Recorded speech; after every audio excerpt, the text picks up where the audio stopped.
మామ welcome back to our channel review chit chat Parakramam. ఈ movie గురించి మాట్లాడుకునే ముందు మనం బండి సంజయ్ గారి గురించి అయితే మాట్లాడుకోవాలి. మాంగళ్య అనే ఒక షార్ట్ ఫిల్మ్ తీసి అప్పట్లో యూట్యూబ్ అనేది ఒక షేకాడ్ ఇచ్చిన ఆయన ఇప్పుడు ఇండిపెండెంట్ గా ఒక ఫిల్మ్ అయితే తీశారు. లిమిటెడ్ గా రిలీజ్ అయిన ఈ మూవీ అనేది నేనైతే మిస్ అయ్యా థియేటర్ లో. ఇప్పుడు ఆహాలో స్ట్రీమ్ అవుతుంది కాబట్టి ఈ మూవీ కంప్లీట్ చేశాక నాకేమనిపించిందని తెలుసుకునే ముందు ఇలాంటి జెన్యున్ మూవీ రివ్యూస్ కావాలంటే మన ఛానల్ అయితే సబ్స్క్రైబ్ చేసి అలాగే comment section description Instagram link కూడా ఉంటుంది, అందులో కూడా కంటెంట్ వర్త్ అనిపిస్తే ఫాలో అయితే కూడా అందులో కూడా చిన్న సపోర్ట్ అయితే చేయండి. వీడియో మొత్తం చూసాక మీకు ఏమనిపించిందో కూడా కింద డెఫినెట్ గా అయితే కామెంట్ చేయండి. వీడియో నచ్చితే మీ ఫ్రెండ్స్ అండ్ ఫ్యామిలీకి కూడా షేర్ అయితే చేయండి. ఇంకేం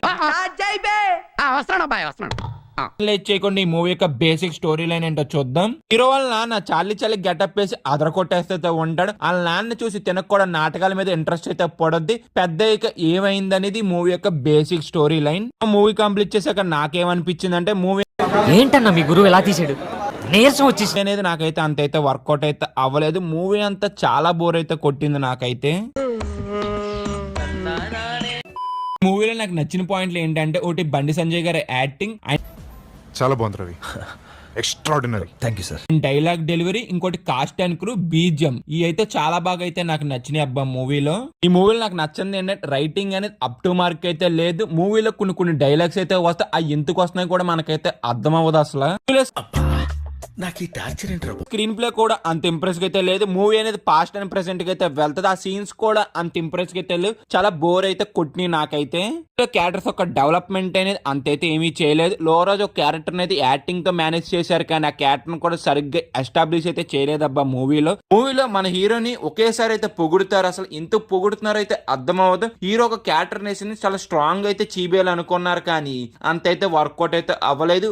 ఒకేసారి క్రికెట్ సీన్స్ అయితే వస్తాయి, ఆ క్రికెట్ సీన్స్ కూడా అంత ఇంప్రెస్ అయితే ఉండవు. మూవీలో చాలా వరకు నాటకం సీన్స్ అయితే ఉంటాయి, అవి కూడా అంత ఇంప్రెస్ అయితే ఉండదు. చాలా బోర్ అయితే కొడతాయి అబ్బా మనకి మూవీ చూసినంత సేపు కూడాను. మూవీలో సోషల్ కామెంటరీ కూడా ఉంటది, అది కూడా వర్కౌట్ అయితే అవ్వలేదు. ఇవన్నీ ఇప్పుడు నాకు ఎందుకు చెప్తున్నాం అన్నా కూడా అనిపిస్తుంది. నేను మూవీకి వచ్చాను, ఏమైనా క్లాసెస్ సెంటర్కి వచ్చానో కూడా నాకైతే అర్థం అవ్వలేదు అసలు నాకు ఆ సీన్స్ చూసినప్పుడు అయితే. మా మూవీ చూసాక నా ఒపీనియన్ అంటే ఇది. మీకు ఈ మూవీ చూస్తుంటే మీ ఒపీనియన్ ఏంటో కింద డెఫినెట్ గా అయితే కామెంట్ చేయండి. మీరు సపోజ్ ఆయన ఫ్యాన్ అయి ఉండి మీరు హట్ అయి ఉంటే నేనైతే ఏమీ చేయలేదు. మూవీ అయితే నాకైతే వర్కౌట్ అయితే అవ్వలేదు. పర్ఫార్మెన్స్ వైజ్ అయితే బండి సరేజ్ కుమార్ అయితే చాలా బాగా చేశాడు. మిగతా వాళ్ళు కూడా వాళ్ళకి ఉన్న రోజు మంచి పర్ఫార్మెన్స్ అయితే చేశారు. ఇంకా ఓవరాల్ గా మేము ఇచ్చే రేటింగ్ ఎంత అంటే 1.5 అవుట్ ఆఫ్ 5. వీడియో ఇప్పుడు వరకు చూసారు కాబట్టి మీకు జెన్యూన్ రివ్యూ అనిపిస్తే ఛానల్ అయితే సబ్స్క్రైబ్ అయితే చేసుకుని వీడియోని అయితే లైక్ చేసి అలాగే comment section description Instagram link కూడా ఉంటుంది, అందులో కూడా కంటెంట్ వర్త్ అనిపిస్తే ఫాలో అయితే కొట్టి అందులో కూడా చిన్న సపోర్ట్ అయితే చేయండి. Bye guys, see in the next video. జై హింద్.